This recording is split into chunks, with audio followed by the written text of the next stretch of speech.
Thank you. Let me thank all of you once again for being here with us today. In this capital where hundreds serve and another 100 or so are immortalized, you can sometimes find yourself asking what it takes to stand apart. Well, whatever it is, Barry Goldwater had it.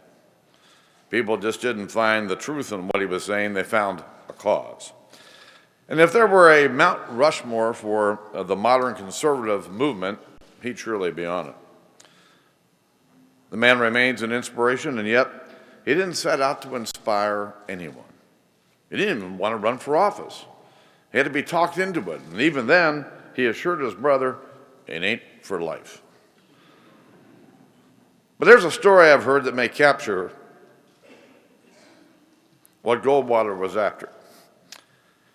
It was first told by the late Stephen Shattuck, who ran Goldwater's campaign and helped with his books. Stephen's son, John, our former colleague, is with us today. The story goes that during the 1958 campaign, they were driving through some remote town on their way to a meeting with hundreds of people. Goldwater decides, unannounced, to turn off the main road and pull up to a small house. He goes in, sits down with a constituent. Now all these people are waiting, and no matter how furrowed Shattuck's brow gets, Goldwater's asking this woman every question under the sun. Well, as it turns out, the woman was dying, and Goldwater said, well, I couldn't be in this town without letting her know that I haven't forgotten her. That's who Barry Goldwater was as a person and as a leader. When others zigged and zagged, he kept going straight.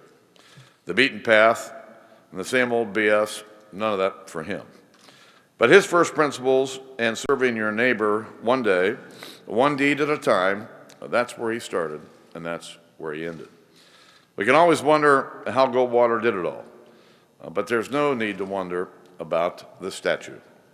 It's an assurance that if you just do what you believe is right and you put your faith in the people, you'll always stand tall.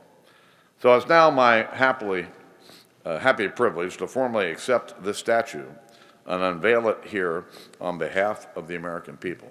And thank you all for being here.